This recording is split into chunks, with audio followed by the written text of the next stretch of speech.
Hello ಪ್ರೇರಣಾ students. ಈಗ ನಾವು employability skills question ಬ್ಯಾಂಕ್ನಲ್ಲಿ ಟೈಮ್ ಆ್ಯಂಡ್ ವರ್ಕ್ ಪ್ರಶ್ನೆಗಳು, ಪ್ರಶ್ನೆ 1ರಿಂದ 7 ಇದನ್ನು ಹೇಗೆ ಸಾಲ್ವ್ ಮಾಡೋದು ಅಂತ ನೋಡೋಣ. ಮೊದಲನೇ ಪ್ರಶ್ನೆ, A can complete 1/4 of work in 10 days and B can complete 1/3 of work in 20 days. Then total time taken to complete the work ಎಷ್ಟು ಅಂತ 4 ಆಪ್ಷನ್ಸ್ ಇದೆ. ಈ ಪ್ರಾಬ್ಲಮ್ ಸಾಲ್ವ್ ಮಾಡೋದು ಹೇಗೆ ಅಂತ ನೋಡೋಣ. ಅದಕ್ಕೆ ಮೊದಲು ಸಮಸ್ಯೆ ಅರ್ಥ ಮಾಡ್ಕೊಳ್ಳೋಣ. ಇಲ್ಲಿ ಇಬ್ಬರಿದ್ದಾರೆ, ಎ ಮತ್ತು ಬಿ. ಎ ಅನ್ನೋರು 1/4 ಆಫ್ ದ ವರ್ಕ್, ಅಂದರೆ 4ರಲ್ಲಿ 1 ಭಾಗನ 10 ದಿನ ತಗೊಳ್ತಾರೆ ಮಾಡೋದಕ್ಕೆ. ಬಿ ಅನ್ನೋರು 1/3 ಆಫ್ ವರ್ಕ್, ಅಂದರೆ 3ರಲ್ಲಿ 1 ಭಾಗದ ಕೆಲಸವನ್ನು ಮುಗಿಸೋದಕ್ಕೆ 20 ದಿನ ತಗೊಳ್ತಾರೆ. ಹಾಗಿದ್ರೆ total time taken to the work ಎಷ್ಟು ಅಂತ. ಸೊ ಹೇಗೆ ಮಾಡೋದು? ಏನು ಕೊಟ್ಟಿದ್ದಾರೆ ಇಲ್ಲಿ? ಗಿವನ್ ಏನು ಕೊಟ್ಟಿದ್ದಾರೆ? A completes 1/4 of the work in 10 days ಅಂದರೆ ನಾವು ಅದನ್ನು ಹೇಗೆ ಅರ್ಥ ಮಾಡ್ಕೋಬೋದು ಅಂದರೆ, so as full work would take, ಅಂದರೆ 1/4 ಆಫ್ ದ ವರ್ಕನ್ನು 10 days ತಗೊಂಡ್ರೆ, ಓಕೆ, 10 days ಇಂಟು 4 40 days ತಗೊಳ್ತಾರೆ ಒಂದು ಫುಲ್ ಕೆಲಸ ಮಾಡೋದಕ್ಕೆ, ಫುಲ್ ವರ್ಕ್ ಅಲ್ವಾ? ಸೊ 1/4ಗೆ 10 ದಿನ ಅಂದರೆ ಇನ್ನು 10 ದಿನ ಕೊಟ್ಟರೆ ಇನ್ನೂ 1/4 ಆಗುತ್ತೆ, ಅಂದರೆ ಅರ್ಧ ಆಯಿತು. ಇನ್ನು 10 ದಿನ 30 ದಿನಕ್ಕೆ 3/4 ಆಗುತ್ತೆ. ಇನ್ನು 10 ದಿನ 40 ದಿನಕ್ಕೆ 4/4 ಅಂದರೆ 40 days. ಅದೇ ಥರ ಬಿಗೆ 1/3 ಆಫ್ ದ ವರ್ಕ್ಗೆ 20 days ತೊಗೊಂಡ್ರೆ ಫುಲ್ ವರ್ಕ್ ಮಾಡೋದಕ್ಕೆ 20 ಇಂಟು 3 60 days ಬೇಕಾಗುತ್ತೆ. ಸೊ ಇದು ನಾವು ಪ್ರಶ್ನೆಯಿಂದ ಅರ್ಥ ಮಾಡ್ಕೋಬೋದು.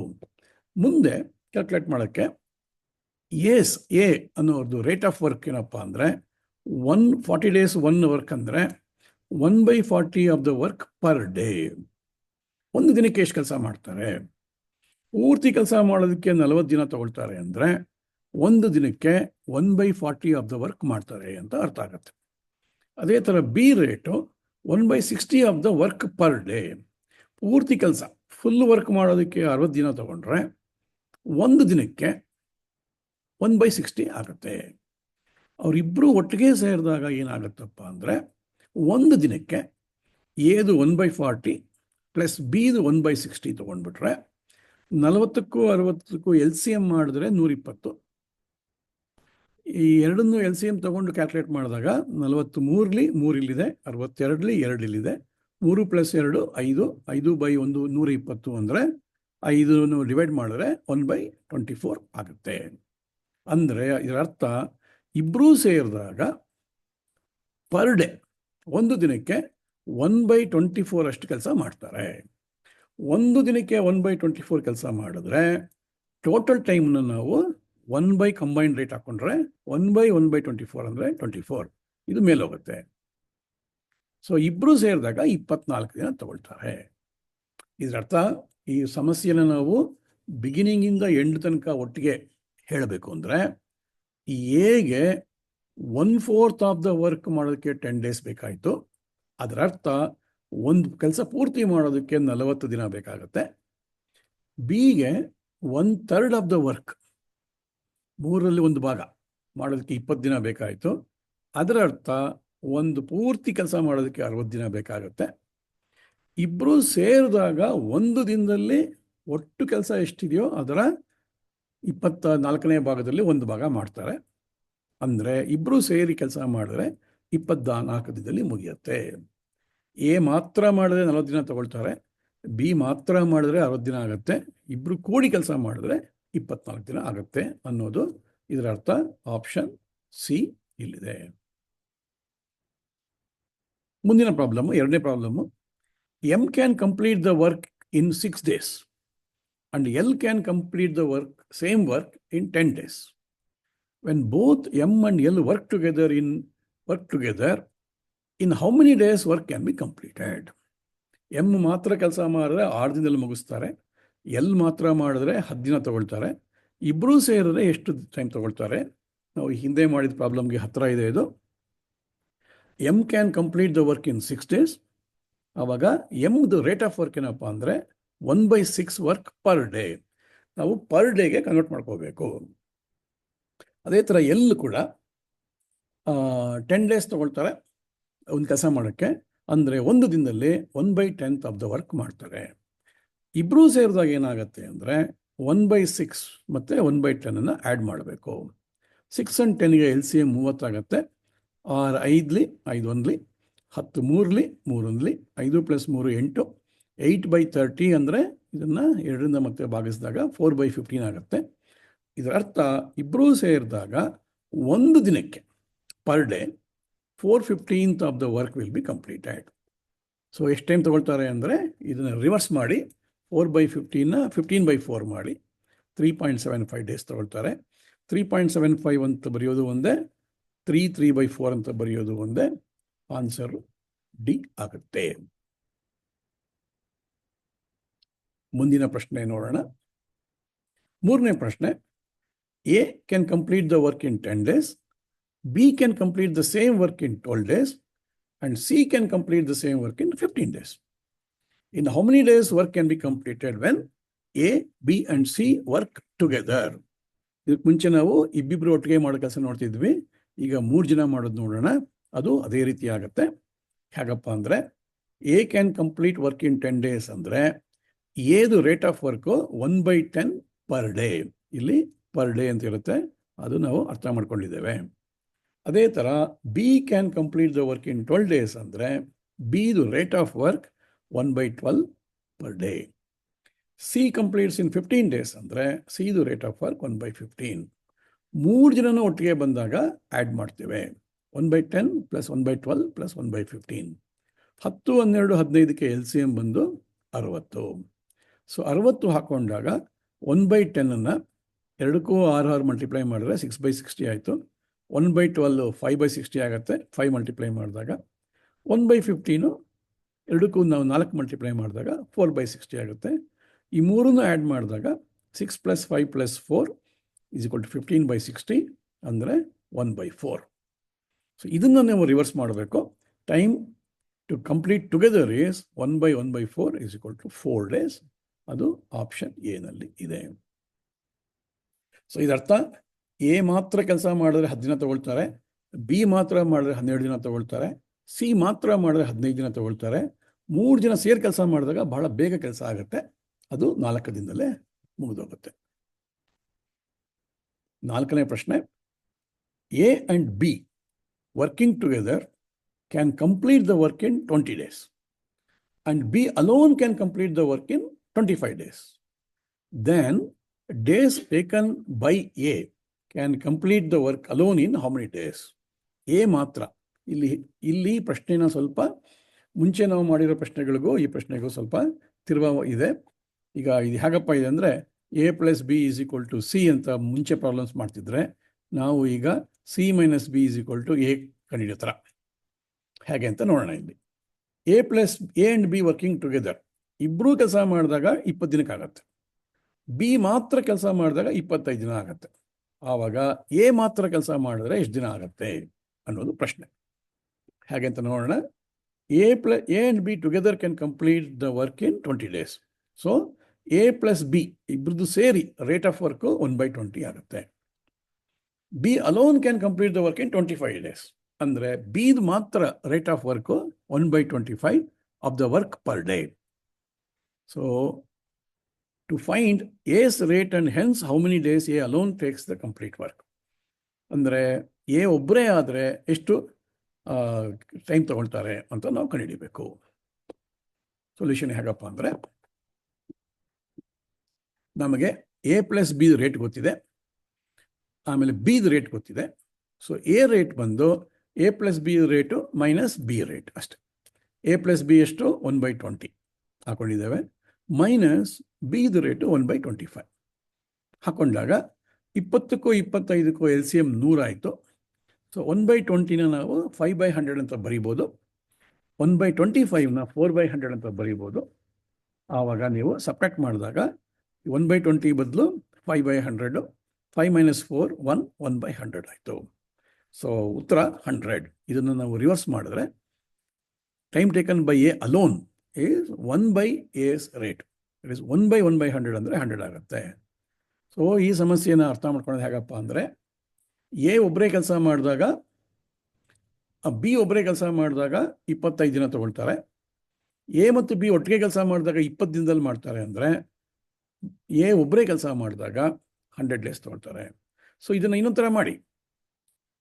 ಇದು A rate 1/100 plus B alone rate 1/25. ಇದು 1/20 ಆಗಿರಬೇಕು ಅಷ್ಟೆ ವೆರಿಫೈ ಮಾಡೋಕ್ಕೆ. ಸೊ 100ಗೂ 25ಗೂ LCM 100 ಇರುತ್ತೆ. ಈ 1 ಹಾಗೆ ಬರುತ್ತೆ. 25 4 ಇಲ್ಲಿ ಬರುತ್ತೆ. is equal to 1 + 4 is equal to 5 by 100 is equal to 1/20. ಇಲ್ಲಿರೋ ಆನ್ಸರ್ ಬಂತು. ಅಲ್ಲಿಗೆ ನಾವು ಮಾಡಿರೋ ಪ್ರಾಬ್ಲಮ್ಮು ಸರಿ ಇದೆ ಅಂತ ಮನವರಿಕೆ ಆಯಿತು. 5ನೇ ಪ್ರಶ್ನೆ. E can complete the work in 30 days. F can complete the work in 15 days. When E, F and G work together, then work will be completed in 9 days. ಇಲ್ಲಿ 3 ಜನ ಕೆಲಸ ಮಾಡ್ತಿದ್ದಾರೆ. Then G alone can complete the work in how many days? ಇದು ನಾವು previous problem ಇದ್ದಷ್ಟೇ ಇದು ಸುಲಭ. ಅಲ್ಲಿ ಇಬ್ಬರಿದ್ರು, ಇಲ್ಲಿ 3 ಜನ ಇದ್ದಾರೆ, ಅಷ್ಟೇ ವ್ಯತ್ಯಾಸ. ತಗೋಣ ಬನ್ನಿ. E can complete work in 30 days ಅಂದರೆ ಇದು ರೇಟ್ ಆಫ್ ವರ್ಕು 1/30.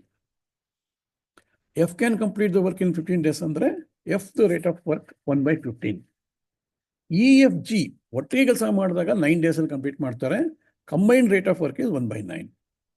ಈಗ ನಾವು ಕಂಡುಹಿಡಿಯಬೇಕಾಗಿರೋದು ಜಿ ಅಲೋನ್ ಕೆಲಸ ಮಾಡಿದ್ರೆ ಎಷ್ಟು ದಿನ ತಗೊಳ್ತಾರೆ ಅಂತ. ಸೊ ಮೊದಲು ಸ್ಟೆಪ್ 1ನಲ್ಲಿ add A and F rate, add E and F rate. ಇದು ಎಷ್ಟಿದೆ ರೇಟು 1/30, ಎಫ್ ಎಷ್ಟಿದೆ ರೇಟು 1/15. ಎರಡು ಆ್ಯಡ್ ಮಾಡಿದ್ರೆ 30ಗೂ 15ಗೂ LCM 30 ಆಯಿತು.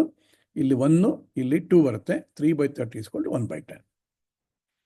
ನೆಕ್ಸ್ಟ್ ಸ್ಟೆಪ್ಪಲ್ಲಿ subtract E and F rate from the combined rate. Combined ರೇಟಲ್ಲಿ ಇ ಎಫ್ ಜಿ 3 ಜನ ಇದ್ದಾರೆ. ಸೊ ಇ ಎಫ್ ಜಿ 3 ಜನ ಇರೋದ್ರಿಂದ ನಾವು ಜಿ ಅಲೋನ್ ತೆಗಿಬೇಕು ಆಚೆಗಡೆ. ಅಂದರೆ ಜಿದು ಈ 3 ಕಂಬೈನ್ ಆದಾಗ ಇರೋದು 1/9. ಸೊ 1/9ನಲ್ಲಿ ಇ ಆ್ಯಂಡ್ ಎಫ್ದು 1/10 ಇದೆ. ಅದನ್ನು ಸಪ್ರೇಟ್ ಮಾಡಿದ್ರೆ 1/9 - 1/10ಗೆ 9 and 10ಗೆ LCM 90. ಸೊ 9 ಇದ್ದ ಕಡೆ 9 10s 10 ಇದೆ. ಆಮೇಲೆ 10 9 90 ಇದೆ. 10 - 9 1/90. So G alone answer is 1/1/90 = 90 days. So ಮತ್ತೆ ಈ ಪ್ರಾಬ್ಲಮ್ನ ಹೇಳೋದು ಹೆಂಗಪ್ಪ ಅಂದರೆ, ಈ ಒಬ್ಬರೇ ಕೆಲಸ ಮಾಡಿದ್ರೆ 30 ದಿನ ತಗೊಳ್ತಾರೆ. ಎಫ್ ಒಬ್ಬರೇ ಮಾಡಿದ್ರೆ 15 ದಿನ ತಗೊಳ್ತಾರೆ. ಜಿ ಒಬ್ಬರೇ ಮಾಡಿದ್ರೆ 90 ದಿನ ತಗೊಳ್ತಾರೆ. 3 ಜನ ಒಟ್ಟಿಗೆ ಕೆಲಸ ಮಾಡಿದ್ರೆ 9 ದಿನದಲ್ಲೇ ಮುಗಿಸ್ತಾರೆ. ಇಲ್ಲೊಂದು ಅಬ್ಸರ್ವ್ ಮಾಡಿ, ಒಟ್ಟಿಗೆ ಕೆಲಸ ಮಾಡಿದಾಗ ಯಾರು ಕಡಿಮೆ ಟೈಮ್ ತಗೊಳ್ತಿದ್ದಾರೋ ಅದಕ್ಕಿಂತಲೂ ಒಟ್ಟಿಗೆ ಕೆಲಸ ಮಾಡಿದಾಗ ಕಡಿಮೆ ಆಗಲೇಬೇಕು. ಜಿ ತುಂಬ ಸೋಮಾರಿ ಅನಿಸುತ್ತೆ, 90 ದಿನ ತಗೊಳ್ತಾರೆ. ಅದರ ನೆಕ್ಸ್ಟು 30 ದಿನ ಇ ಆಯಿತು. ಎಫ್ ಐ ಇರೋದ್ರಲ್ಲಿ ಫಾಸ್ಟೆಸ್ಟು 15. ಒಟ್ಟಿಗೆ ಕೆಲಸ ಮಾಡಿದಾಗ 15ಕ್ಕಿಂತನೂ ಆನ್ಸರ್ ಕಡಿಮೆ ಇರಲೇಬೇಕು, ಅದು 9. ಮುಂದಿನ ಪ್ರಶ್ನೆ 6ನೇ ಪ್ರಶ್ನೆ. A can complete the work in 10 days. B can complete the work in 15 days. When A and B start working in alternate days. ಇಲ್ಲಿ ಹೊಸ ಥರದ ಪ್ರಾಬ್ಲಮ್ ಶುರುವಾಗಿದೆ. ಆಲ್ಟರ್ನೇಟ್ ಡೇಸ್ ಅಂದರೆ ದಿನ ಬಿಟ್ಟು ದಿನ. Alternate days starting from A. So A ಮೊದಲು ಶುರು ಮಾಡ್ತಾರೆ, ಮಾರನೇ ದಿನ ಬಿ ಕೆಲಸ ಮಾಡ್ತಾರೆ, ಅದ್ರ ಮಾರನೇ ದಿನ ಎ ಮತ್ತು ಬಿ, ಹೀಗೆ. Then total days taken to complete the work. ಇದಕ್ಕೆ ಮುಂಚೆ ಇರೋ ಪ್ರಾಬ್ಲಮ್ಸಲ್ಲಿ ಎ ಆ್ಯಂಡ್ ಬಿ ಎಲ್ಲ ದಿನ ಒಟ್ಟಿಗೆ ಕೆಲಸ ಮಾಡ್ತಿದ್ರು. ಇಲ್ಲಿ ಎ ಒಂದಿನ ಕೆಲಸ, ಬಿ ಮಾರನೇ ದಿನ, ಅದ್ರ ಮಾರನೇ ದಿನ ಎ, ಅದ್ರ ನೆಕ್ಸ್ಟ್ ಡೇ ಬಿ. ಹೇಗೆ? A can complete the work in 10 days ಅಂದರೆ ಎದು rate of work is 1/10 per day. B can complete the work in 15 days ಅಂದರೆ ಬಿದು rate of work 1/15 per day.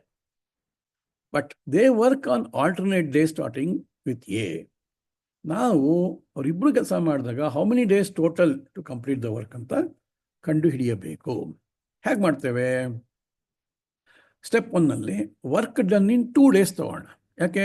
ಒಂದು ದಿನ ಎ ಮಾಡ್ತಾರೆ, ಒಂದು ದಿನ ಮಾರನೇ ದಿನ ಬಿ ಕೆಲಸ ಮಾಡ್ತಾರೆ. ಸೊ 2 daysಲ್ಲಿ ಎಷ್ಟಾಗತ್ತೆ? ಎ ಡೇ 1ಗೆ 1/10 ಇಲ್ಲಿದೆ. ಬಿ ಎರಡನೇ ದಿನ ಡೇ 2 ಮಾಡ್ತಾರೆ ಕೆಲಸ, 1/15. ಇಬ್ಬರೂ ಸೇರಿದಾಗ total in 2 daysಲ್ಲಿ 1/10 + 1/15, 10ಕ್ಕೂ 15ಕ್ಕೂ LCM 30, 3 + 2 5/30 = 1/6. So every 2 days they complete 1/6 of the work. ಓಕೆನಾ? ಸೊ ಈಗ ಎರಡೆರಡು ದಿನಕ್ಕೆ ಏನಾಗುತ್ತೆ ನೋಡೋಣ. ಸ್ಟೆಪ್ 2ನಲ್ಲಿ ಟೋಟಲ್ ವರ್ಕ್ ಮಾಡಬೇಕಾಗಿರೋದು 1, ಆದರೆ ಆಗಿರೋದು 1/6. ಎಷ್ಟು ದಿನಕ್ಕೆ? 2 ದಿನಕ್ಕೆ. ಸೊ ನಾವೇನು ಮಾಡಬೇಕು, let's calculate how many full 2 day cycles. ಅಂದರೆ ಒಂದು ಸೈಕಲಲ್ಲಿ 2 ದಿನ ಇರುತ್ತೆ. ಎಷ್ಟು 2 ಡೇ ಸೈಕಲ್ಸ್ ಬೇಕು to fit in 6 days. So 2 day cycle ಆಯಿತು ಅಂದರೆ 6 ಡೇಸ್ ಬೇಕು ಅಂದರೆ 3 ಸೈಕಲ್ಸ್ ಬೇಕಾಗುತ್ತೆ. ಸೊ 3 ಸೈಕಲ್ಸಲ್ಲಿ ಒಂದು ಸೈಕಲ್ನಲ್ಲಿ 1/6 ಆಫ್ ದ ವರ್ಕ್ ಆಯಿತು ಅಂದರೆ 3 ಸೈಕಲ್ನಲ್ಲಿ 3 × 1/6, ಇದನ್ನು ನೀವು 3/6 ಅಂತ ತೊಗೊಂಡ್ರೆ 1/2 ಆಗುತ್ತೆ. So 1/2, so after 6 days, that is 3 full cycles, only half of the work is done. So 3 ಸೈಕಲ್ಸ್ಗೆ ಅರ್ಧ ಕೆಲಸ ಆಯಿತು. ಇನ್ನು ಅರ್ಧಕ್ಕೆ ಡಬಲ್ ಮಾಡಿದ್ರೆ 1 ಆಗುತ್ತೆ. ಸೊ 6 ಡೇಸ್ಗೆ ಅರ್ಧ ಕೆಲಸ ಆಯಿತು, ಅದನ್ನು ಡಬಲ್ ಮಾಡಿದ್ರೆ 12 ಡೇಸ್ ಆಗುತ್ತೆ. 12 ಈಸ್ ದ ಆನ್ಸರ್. ಸೊ ಈಗ 12 ದಿನದಲ್ಲಿ 6 ದಿನ ಎ ಕೆಲಸ ಮಾಡಿದ್ದಾರೆ, ಇನ್ನು 6 ದಿನ ಬಿ ಕೆಲಸ ಮಾಡಿದ್ದಾರೆ ಅಲ್ವಾ. ಸೊ ಒಂದು ದಿನಕ್ಕೆ ಎ 1/10 ಪರ್ ಡೇ ಕೆಲಸ ಆಗುತ್ತೆ. ಸೊ 1/10 ಒಂದು ದಿನಕ್ಕೆ ಆಯಿತು ಅಂದರೆ 6/10 ಆಯಿತು. ಹಾಗೆ ಇಲ್ಲಿ ಬಿ 1/15 ಪರ್ ಡೇ ಮಾಡ್ತಾರೆ ಅಂದರೆ ಅದನ್ನು 6/15 ಇವ್ಲ್ ಆ್ಯಡ್ ಮಾಡಿದ್ರೆ 6 ದಿನಕ್ಕೆ ಇದೆಷ್ಟಾಗತ್ತೆ ನೋಡೋಣ. ಸೊ 10ಕ್ಕೆ 15ಕ್ಕೆ ನಾವು LCM 30, 10 2ಲಿ 2 6ಲಿ 12, 15 2ಲಿ 2 15 10 3ಲಿ 3 6ಲಿ 18, 15 2ಲಿ 2 6ಲಿ 12, 18 + 12 30, 30/30 1. ಸೊ ಒಂದು ಕೆಲಸ ಮುಗೀತು. ಸೊ ಒಟ್ಟು 6 ದಿನ ಎ ಕೆಲಸ ಮಾಡ್ತಾರೆ, 6 ದಿನ ಬಿ ಕೆಲಸ ಮಾಡ್ತಾರೆ, ಟೋಟಲ್ 12 ಡೇಸ್. ಅದು ಆನ್ಸರ್. ಈ ರೀತಿ ನಾವು ಕ್ರಾಸ್ ವೆರಿಫಿಕೇಶನ್ ಮಾಡ್ಕೋಬಹುದು. 7ನೇ problem, X can build a wall in 10 days. Y can build wall in 20 days. While ಆದರೆ Z can destroy the wall in 25 days. So ಇಲ್ಲಿ 2 ಥರ ಸಮಸ್ಯೆ ಇದೆ. ಒಬ್ಬರು ಎಕ್ಸು ಕಟ್ತಾರೆ ವಾಲ್ನ, ಅಂದರೆ ಗೋಡೆನ 10 ದಿನ ತೊಗೊಳ್ತಾರೆ ಒಂದು ಗೋಡೆ ಕಟ್ಟೋಕ್ಕೆ. ಅದೇ ಗೋಡೆನ ವೈ ಕೊಟ್ಟರೆ ಅವರು 20 ದಿನ ತೊಗೊಳ್ತಾರೆ. ಆದರೆ ಝೆಡ್ ಏನು ಮಾಡ್ತಾರೆ, ಆ ಗೋಡೆನ ಕೆಡುತ್ತಾರೆ, ಚೂರು ಚೂರ ಕೆಡ್ಕೊಂಬರ್ತಾರೆ. ಅವ್ರಿಗೆ ಇಡೀ ಗೋಡೆನ ಕೆಡೋದಕ್ಕೆ 25 ದಿನ ಬೇಕಾಗತ್ತೆ. ಸೊ ಹೀಗಿರಬೇಕಾದ್ರೆ when all are working in alternate days, ಅಂದರೆ ದಿನ ಬಿಟ್ಟು ದಿನ ಎಲ್ಲರೂ ಕೆಲಸ ಮಾಡಬೇಕಾದ್ರೆ, 1 day 1 person ಓನ್ಲಿ ವರ್ಕ್ಸ್. ಒಂದಿನ ಒಬ್ಬರು ಮಾತ್ರ ಕೆಲಸ ಮಾಡ್ತಾರೆ.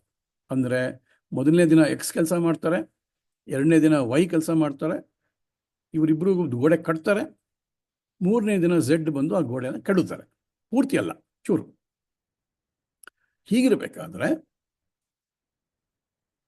ಓನ್ಲಿ ಸ್ಟಾರ್ಟಿಂಗ್ ವಿತ್ ಎಕ್ಸ್ನ ಶುರು ಮಾಡ್ಕೊಂಡು ಕೆಲಸ ಮಾಡಬೇಕಾದ್ರೆ in how many days work will be completed. ಇಡೀ ಗೋಡೆ ಕಟ್ಟೋದಕ್ಕೆ ಎಷ್ಟು ದಿನ ಬೇಕಾಗುತ್ತೆ, ಇಲ್ಲಿರೋ ಆಪ್ಷನ್ಸ್ನಲ್ಲಿ ಯಾವುದರಲ್ಲಿ ಎಷ್ಟು ದಿನದಲ್ಲಿ ಮುಗಿಯುತ್ತೆ ಅಂತ ನೋಡಬೇಕು.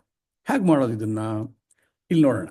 X builds wall in 10 days ಅಂದರೆ ಎಕ್ಸ್ದು rate of work 1/10 per day. ಅಂದರೆ 1/10 ಆಫ್ ದ ವರ್ಕ್ ಗೋಡೆ ಕಟ್ತಾರೆ. Y builds the wall in 20 days ಅಂದರೆ ವೈದು ರೇಟ್ ಆಫ್ ವರ್ಕ್ 1/20. ಆದರೆ Z destroys the wall in 25 days ಅಂದರೆ ಝೆಡ್ದು ರೇಟ್ ಆಫ್ ವರ್ಕ್ 1/25. ಇಲ್ಲಿ ನಾವು ಮೈನಸ್ ತೊಗೊಳ್ತೀವಿ, ಯಾಕೆಂದರೆ ಎಕ್ಸ್ ಕಟ್ಟೋದು, ವೈ ಕಟ್ಟೋದು, ಝೆಡ್ಡು ಕೆಡುವುದು, ಅದರಿಂದ -1/25. ಈಗ ಏನಾಗುತ್ತೆ, they work 1 per day in turn. ಅಂದರೆ ಎಕ್ಸ್ ಮೊದಲನೇ ದಿನ ಶುರು ಮಾಡ್ತಾರೆ, 2ನೇ ದಿನ ವೈ ಬಂದು ಕೆಲಸ ಮಾಡ್ತಾರೆ, 3ನೇ ದಿನ ಝೆಡ್ ಬಂದು ಕೆಡುತ್ತಾರೆ, ಮತ್ತೆ ಎಕ್ಸ್ ಶುರು ಮಾಡ್ತಾರೆ ಕೆಲಸ. ಹೀಗಿರಬೇಕಾದ್ರೆ ಒಟ್ಟು ಎಷ್ಟು ದಿನ ಬೇಕಾಗುತ್ತೆ ಈ ಗೋಡೆ ಮುಗಿಸೋದಕ್ಕೆ? ಸ್ಟೆಪ್ 1 ತಗೊಳ್ಳೋಣ. ನೆಟ್ವರ್ಕ್ ಅಂದರೆ ಒಟ್ಟಾರೆ ಕೆಲಸ 3 ದಿನಕ್ಕೆ, 3 ದಿನನ ಒಂದು ಸೈಕಲ್ ಅಂತ ಅಂದ್ಕೊಳ್ಳೋಣ. 3 ದಿನಕ್ಕೆ ಎಕ್ಸ್ ಶುರು ಮಾಡಿ 2ನೇ ದಿನ ವೈ ಕೆಲಸ ಮಾಡಿ 3ನೇ ದಿನ ಝೆಡ್ ಕೆಲಸ ಮಾಡಿದಾಗ 3 ದಿನದಲ್ಲಿ 1/10 ಎಕ್ಸ್ದು ಪ್ಲಸ್ 1/20 ವೈ ಕೆಲಸ -1/25 ಝೆಡ್ದು ಕೆಡುವ ಕೆಲಸ. ಇಷ್ಟು ಆಗುತ್ತೆ, ಕೆಲಸ ಆಗುತ್ತೆ 3 ದಿನಕ್ಕೆ. ಸೊ LCM ತೊಗೊಂಡ್ರೆ 10, 20, 25ಕ್ಕೆ LCM 100 ಇಲ್ಲಿ ಹಾಕ್ಕೊಂಡ್ರೆ 10 100 ಆಗೋದಕ್ಕೆ 10ರಿಂದ ಮಲ್ಟಿಪ್ಲೈ ಮಾಡಬೇಕು ಒಂದನ್ನು. 20 × 5 100 ಆಗುತ್ತೆ. 5 × 1 5 ಮೈನಸ್ 25 × 4 ಇಲ್ಲ 4 ಬರುತ್ತೆ. ಸೊ 100 ಇಟ್ಕೊಂಡು ಇಲ್ಲಿ 10 + 5 15 - 4 11. ಅಂದರೆ net work in 3 days is 11/100. 3 ದಿನದಲ್ಲಿ 11 100ಕ್ಕೆ 11 ಭಾಗ 11% ಕೆಲಸ ಮುಗಿಯುತ್ತೆ. ಹೀಗಿರಬೇಕಾದ್ರೆ ಈಗ ಒಂದು ಸ್ವಲ್ಪ ಟ್ರಿಕ್ಕಿ ಯೋಚನೆ ಮಾಡಬೇಕು. ಒಂದು ಸೈಕಲ್ ಅಂದರೆ 3 ದಿನ. ಒಂದು ಸೈಕಲ್ಗೆ ನಮಗೆ ಆಗಲೇ ನೋಡಿದ್ವಿ 11/100 ಅಂದರೆ 6 ಸೈಕಲ್ಗೆ ಅಂದರೆ ಇಂಟು 6 ಮಾಡ್ಬೋದು, = 66/100. ಅಷ್ಟು ಕೆಲಸ ಮುಗೀತು. ಈಗ ಇಲ್ಲಿಂದ ಇವ್ರು ಏನು ಮಾಡಿದ್ದಾರೆ, ಆ್ಯಕ್ಚುಲಿ ನಾವು ಇಲ್ಲಿ 8 ಸೈಕಲ್ ತೊಗೋಬೋದಾಗಿತ್ತು, ಆದರೆ ಚೆನ್ನಾಗಿ ಅರ್ಥವಾಗಲಿ ಅಂತ ಡೇ ವೈಸ್ ಬ್ರೇಕ್ ಮಾಡ್ಕೊಂಡಿದ್ದಾರೆ. 6 ಸೈಕಲ್ ಮುಗಿದ ಮೇಲೆ ಮತ್ತೆ ಎಕ್ಸ್ ಶುರು ಮಾಡಿದಾಗ ಡೇ 19ನೇ ದಿನ 6 ಸೈಕಲ್ಗೆ 18 ದಿನ ಆಗೋಯ್ತು. 19ನೇ ದಿನ ಎಕ್ಸ್ ಬಂದು ಕೆಲಸ ಮಾಡ್ತಾರೆ. ಅವರು ಒಂದು ದಿನಕ್ಕೆ 1/10 ಕೆಲಸ ಮಾಡ್ತಾರೆ. 1/10 ನಾವು 10/100 ಅಂತ ಬರ್ಕೋಬೋದು. 10/100 ಅಂತ ಬರ್ಕೊಂಡು ಇದಕ್ಕೆ ಆ್ಯಡ್ ಮಾಡಿದ್ರೆ 66/100ಗೆ 10/100 ಅಂತ ಆ್ಯಡ್ ಮಾಡಿದ್ರೆ 76/100 ಆಯಿತು. ಇನ್ನು ನೆಕ್ಸ್ಟ್ ಡೇ 20ನೇ ದಿನ ವೈ ಕೆಲಸ ಮಾಡ್ತಾರೆ. ಅವರು ದಿನಕ್ಕೆ 1/20 ಕೆಲಸ ಮಾಡ್ತಾರೆ ಪ್ಲಸ್ ಕನ್ಸ್ಟ್ರಕ್ಷನ್ನು. ಅದನ್ನು 100ಗೆ ನಾವು ಡಿನಾಮಿನೇಷನ್ ಹಾಕೋಬೇಕು ಅಂದರೆ 5/100 ಆಗುತ್ತೆ. ಆವಾಗ 76/100 + 5/100 ತೊಗೊಂಡ್ರೆ 76 + 5 81 ಆಯಿತು. 81/100. ಆದರೆ ನೆಕ್ಸ್ಟ್ ಡೇ 21ನೇ ದಿನಕ್ಕೆ ಝೆಡ್ ಬಂದುಬಿಟ್ಟು ಕೆಡವಿಬಿಡ್ತಾರೆ. ಸ್ವಲ್ಪ ಎಷ್ಟು ಕೆಡುತ್ತಾರೆ? 1/25 ಆಫ್ ದ ವಾಲ್ ಕೆಡುತ್ತಾರೆ. -1/25 25 100 ಆಗುತ್ತೆ. ಆವಾಗ ಮೇಲ್ಗಡೆ 4 ಆಗುತ್ತೆ. 81ಗೆ 4ನ ಕಳೆದಾಗ 77 ಬಂತು. ಇದು 21ನೇ ದಿನ. ಮತ್ತು 22ನೇ ದಿನ 1/10 ಆ್ಯಡ್ ಮಾಡೋಣ. 77ಕ್ಕೆ 10 ಆ್ಯಡ್ ಮಾಡಿದ್ರೆ 87. ಮತ್ತು 23ನೇ ದಿನ ವೈ ಕೆಲಸ ಮಾಡ್ತಾರೆ. 1/20 5/100 87ಕ್ಕೆ 5ನ ಆ್ಯಡ್ ಮಾಡಿದ್ರೆ 92. ಮತ್ತೆ ಮಾರನೇ ದಿನ ಝೆಡ್ ಬರ್ತಾರೆ, ಕೆಡುತ್ತಾರೆ. 1/25 ಅಂದರೆ 4/100 92ರಲ್ಲಿ 4 ಹೋದರೆ ಮತ್ತೆ 88 ಕೆಳಕ್ಕೆ ಇಳೀತು ನೋಡಿ. 2 ದಿನ ಮೇಲಕ್ಕೆ ಹೋಗುತ್ತೆ, 3 ದಿನ ಕೆಳಕ್ಕೆ ಇಳಿಯುತ್ತೆ. ಮತ್ತೆ 2 ದಿನ ಮೇಲಕ್ಕೆ ಹೋಗುತ್ತೆ, 3 ದಿನ ಕೆಳಕ್ಕೆ ಇಳಿಯುತ್ತೆ. ಹಾಗೇ ಮಾಡ್ಕೊಂಡು 25ನೇ ದಿನಕ್ಕೆ ಬಂದಾಗ 1/10 ಆ್ಯಡ್ ಮಾಡಿ 88ಕ್ಕೆ 10 ಆ್ಯಡ್ ಮಾಡಿದ್ರೆ 98 ಆಯಿತು. 98 ಆದಮೇಲೆ 25ನೇ ದಿನ ಆದಮೇಲೆ ಬಂತು ನೋಡಿ ಒಂದು ಕುತೂಹಲಕಾರಿ ಸಂಗತಿ. ಏನು ಮಾಡ್ತಾರೆ? 26ನೇ ದಿನ ವೈ ಬರ್ತಾರೆ. ಅವರು ಕನ್ಸ್ಟ್ರಕ್ಷನ್ ಮಾಡ್ತಾರೆ, ಕೆಲಸ ಮಾಡ್ತಾರೆ. ಒಂದು ದಿನಕ್ಕೆ ಅವರು 1/20 ಕೆಲಸ ಮಾಡ್ತಾರೆ ಅಂದರೆ 5/100 ಕೆಲಸ ಮಾಡ್ತಾರೆ. 98 ಇತ್ತು ಮುಂಚೆ. ಈಗ ನಮಗೆ 5 ಆ್ಯಡ್ ಮಾಡಿಬಿಟ್ರೆ 103 ಆಗಿಬಿಡುತ್ತೆ. ಅದು ಜಾಸ್ತಿ ಆಗಿಬಿಡುತ್ತೆ 103. ನಮಗೆ 103 ಬೇಕಾಗಿರೋದು. ಮೇಲ್ಗಡೆನೂ 100 ಇರಬೇಕು, ಕೆಳಗಡೆನೂ 100 ಇದ್ದರೆ ಕೆಲಸ ಮುಗಿಯುತ್ತೆ, ಒಂದು ಕೆಲಸ ಮುಗಿಯುತ್ತೆ. ಅಂದರೆ ನಮಗೆ 98ಕ್ಕೆ ಬೇಕಾಗಿರೋದು 2 ಮಾತ್ರ ಆ್ಯಡ್ ಮಾಡಬೇಕು. ಆದರೆ ಇವರು 5 ಆ್ಯಡ್ ಮಾಡ್ತಾರೆ. ಸೊ ಆದ್ದರಿಂದ ನಮಗೆ ಬೇಕಾಗಿರೋದು 2/100 ಆದ್ದರಿಂದ 2% ಮಾತ್ರ ಬೇಕಾಗಿದ್ದರಿಂದ 26ನೇ ದಿನ ನಮಗೆ ಪಾರ್ಷಿಯಲ್ ಕೆಲಸ ಆಗಬೇಕು.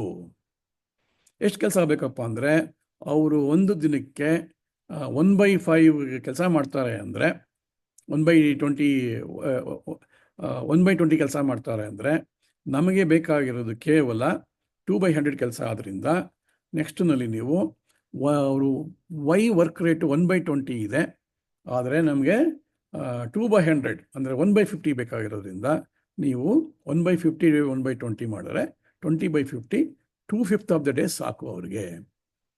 ಅಂದರೆ ನಮಗೆ ಬೇಕಾಗಿರೋದು 2 ಯೂನಿಟ್ ಕೆಲಸ ಆಗಿದ್ದರಿಂದ ಅವರು ದಿನಕ್ಕೆ 5 ಯೂನಿಟ್ ಮಾಡೋದ್ರಿಂದ 2/5 ಆಫ್ ದ ಡೇ ಸಾಕು. ಸೊ 2/5 ಆಫ್ ದ ಡೇನ ನಾವು 25ನೇ ದಿನಕ್ಕೆ ಆ್ಯಡ್ ಮಾಡಬೇಕು. ಯಾಕೆಂದರೆ 26ನೇ ದಿನ ಪೂರ್ತಿ ಕೆಲಸ ಮಾಡೋಕ್ಕೆ ಬಿಡಬಾರ್ದು ಅವ್ರನ್ನ. 25ನೇ ದಿನ ಆದಮೇಲೆ 26ನೇ ದಿನ 2/5 ಮಾತ್ರ ಕೆಲಸ ಮಾಡೋಕ್ಕೆ ಬಿಟ್ಟರೆ ಇಷ್ಟು ದಿನದಲ್ಲಿ ಅದು ಕೆಲಸ ಮುಗಿದೋಗುತ್ತೆ. ಸೊ 26ನೇ ದಿನ ನಮಗೆ ಪೂರ್ತಿ ಬೇಡ. 26ನೇ ದಿನ ಕೆಲಸ ಆಗಿಬಿಟ್ರೆ 103 ಆಗಿಬಿಡುತ್ತೆ. ಅದಕ್ಕೆ 25ನೇ ದಿನ ಪ್ಲಸ್ 2/5 ಆಫ್ ದ ವರ್ಕ್ ತೊಗೊಂಡ್ರೆ 25 2/5 ಈಸ್ ದ ರೈಟ್ ಆನ್ಸರ್. ಎಲ್ರಿಗೂ ಅರ್ಥ ಆಯಿತು ಅಂತ ಅಂದ್ಕೊಂಡಿದ್ದೇವೆ. ನಿಮಗೆಲ್ರಿಗೂ ಒಳ್ಳೆಯದಾಗಲಿ. ಶುಭವಾಗಿ.